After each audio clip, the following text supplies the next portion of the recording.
how was it for you to grow up with the idea that you will not get older? I mean, how was it for you As a very little child, you don't know, you cannot understand what death is. As I got older, I was only busy with, as you will, as surviving. I was only trying to survive every day by trying to understand. I didn't know what she was doing weird or wrong. I only had the feeling that it was not right. And when she shut me in my room, I knew I wasn't ill. I knew that. I didn't feel ill. So I was playing with my toys. Every day I tried to understand why she shut me up. What had I done wrong? And I was so willing to please her. I was trying to do so my best to help her with everything, to be kind to her, to love her. I was only busy with that. I was not really thinking at that age, I'm gonna die. I was not really thinking. That was when I got older, when I was, say, about 8, 9, 10, I was realizing what death is. Then after, I don't know, when I was 11, I started to think that I don't feel really ill.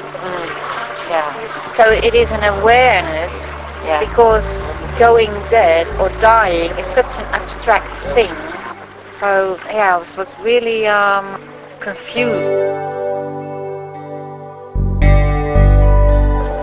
At the stage that I could realize it, so when I was towards 13, 14, that was really a black period of time for me. It was really black. I really didn't want to be there. I had loads and loads of arguments with my mother. I had a very big argument with my father, and because I tried to say to him that there was something wrong with her, because I knew she was always lying. So I tried to convince him that she was always lying, but he didn't want to believe me. So I felt abandoned in a way. I could not get my head around it, what was going wrong.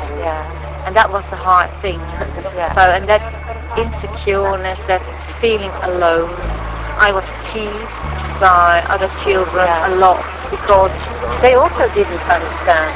Because I had been 3 days at home, being ill. Then I came on school, and as me, they saw that I wasn't ill. So they blamed it on me. They thought that I was making it up. That was so difficult. I had to cope with this weird mother, with a father who didn't believe me when I said she was lying, just about simple things.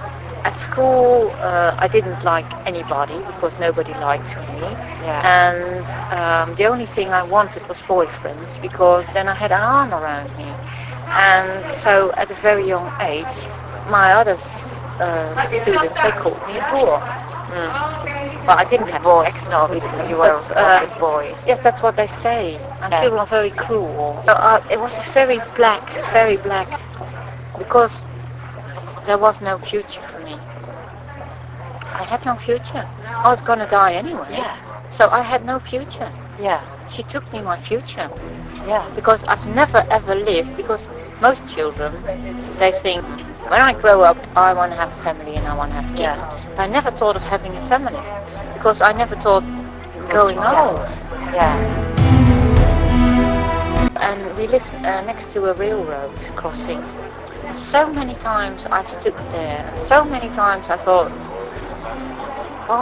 why should I stay here? Why should I stay? Why don't I just... And then everything is over, then I don't have to worry anymore. Because the hard thing was, at a certain point, I started to feel it, that things in our family were wrong, were different. But I didn't know what was different. So you had a feeling. I knew there was something wrong. I did not know that. I thought I was ill and I was going to die. And all that together, I thought, well, why stay here? Why don't I just step? And the thing that prevented me from doing that was my dog. I could not leave my dog with her. I was so afraid that she would do anything to the dog. And the dog was as a sister to me. And every time when I stood there, I thought of my dog. Sometimes she was with me, and I had already tied her. Okay, so you had everything planned. And I thought, I only have to...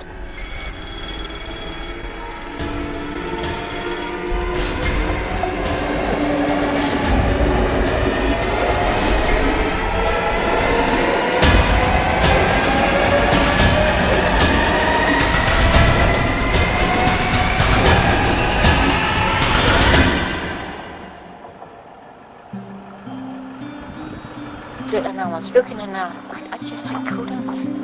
could not leave my dog. Yeah. And that's why animals, they are so important to me. Yeah. I think if that dog would not have been there, I wouldn't have been here. So your dog saved your life? I think so. Yeah. Yeah. Yep. I would like to ask you something. In your book, especially the Dutch version, there is a lot of information. My question is, if you look back, what is the best way to cope?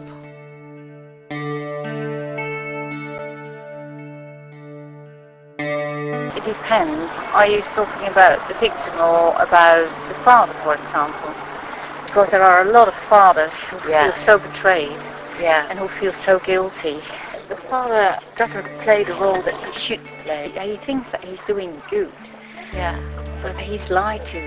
What I see is there are two lines of victims. There is the real victim that was perpetrated on, but it's also the father in the family. Okay, you can blame him on being ignorant or stupid, but sometimes I get these heartbreaking emails, and the silly thing is, I get, say every month I get a victim, say every week there is a caretaker, and every now and then there is a father.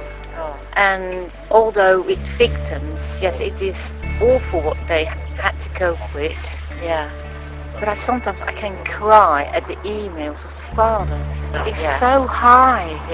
They so much say, why didn't I see it? Why have I believed her? I mean, I know the stories of the victims. Yes, okay, it's hard. I've been there. But fathers, there is a guilt they never, ever can get rid of. And most of the time it is fathers who are divorced. Because fathers who are still in the family, they don't see it. No. But the fathers who are divorced, they have distance. Then they see what happens, and then they cannot protect the child anymore. And then for them the child is lost, and for the mother it's even better because she can keep the child. Oh yes, she can even more than ever. There is so much pain in those fathers because they love the children and they cannot do anything anymore. That is so sad. So what I advise them to do is to keep a diary, to write down everything that has happened already, and then keep a diary for the child, for later, for when she's grown up. So that he keeps a diary and that he can write down his feelings. And because so often they are away from the family, they see and they try to do something, but either they're not believed, because in divorce situations the father is very often blamed to make up things to get hold on the child. So 99% the father is not believed. And they fight so hard to do good for their children, and I said, write it down, because when the child is grown up, one day you can give the diary and they can see that you cared, that you, everything that you could do, you didn't leave them alone. The system is not believing you.